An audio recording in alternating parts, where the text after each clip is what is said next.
Hey there, I'm Josh Clark, and you're you, and this is the BrainStuff, where I, Josh Clark, explain to you, about diplomatic immunity. Ever since there's been more than one civilization, there's probably been some form of diplomatic immunity. As far back as 2000 BCE, the very famous Babylonian ruler and eye for an eye type lawgiver, King Hammurabi, was criticized, I guess on a tablet or something, for not providing safe transport for a couple of emissaries through his kingdom when they left after they delivered some bad news to him. Not very cool, Hammurabi.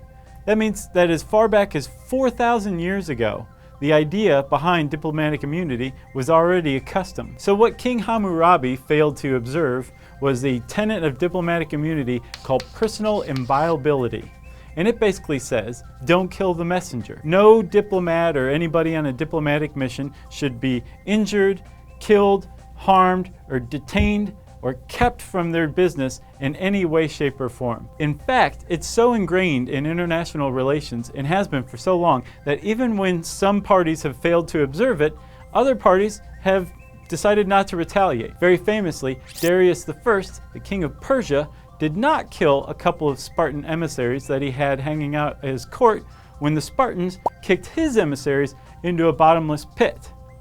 Yes, that movie was actually fairly accurate. In addition to personal inviolability, there's another column, another pillar of diplomatic immunity, and this one's a little more recent. It's dated from about the Renaissance, and it's a little bit of legal fiction called extraterritoriality. It's a mouthful, believe me, I just said it. Extraterritoriality basically says that the soil, the sovereign soil of a nation extends into a host nation as far as the embassy goes, right? So that means that the embassy itself, the diplomatic vehicles, the houses of the diplomats, their offices, all of these are considered to be on the sovereign soil of the nation they belong to, even though they're in another country. That means that the law enforcement or cops or whoever of the host country has no more jurisdiction over these houses or cars or offices than they would than if those places were actually in the other country themselves. Now, it's not all fun and games, right? Under the United Nations 1961 Convention on Diplomatic Immunity, someone with diplomatic immunity can be arrested in the host country, but they can't actually be charged with a crime. Theoretically, though, they're still operating under their own country's laws. So if they broke the law, they should be extradited back to their country to stand trial for the crime they committed in the other country. This doesn't always happen. It does sometimes if the crime is heinous enough, but for the most part, everybody just kind of looks the other way. Diplomats do still have to watch their step, though, because their home country can waive diplomatic immunity on them, and the host country can go ahead and prosecute. Plus, if things are bad enough, the host country can declare the diplomat persona non grata, which means that person is no longer welcome in the country, and they've got a very limited amount of time to skedaddle back home. For the most part, though, people with diplomatic immunity exist in a weird kind of lawlessness. And as a result, we've seen recent allegations of things like human trafficking, where a diplomat brings somebody from their home country to work in the host country in their home, again, remember, sovereign soil, and they basically keep them there under slave labor conditions.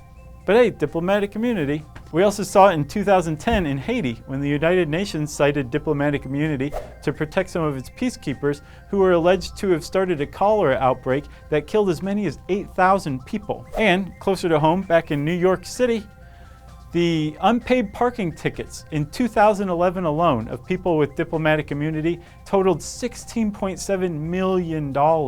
So, because of the rather attractive protections that diplomatic immunity affords one, there's been a run on diplomatic immunity since World War II. Everybody from your little brother to the Inter-American Tropical Tuna Commission has diplomatic immunity these days. And this has led to calls on tightening up who exactly gets diplomatic immunity and just how far it extends. A lot of people suggest that we use something called functional immunity, which is kind of like diplomatic immunity light. The idea behind functional immunity is, yes, as a diplomat, you need to be protected from legal harassment during the course of your work, but you should still pay your parking ticket, you know?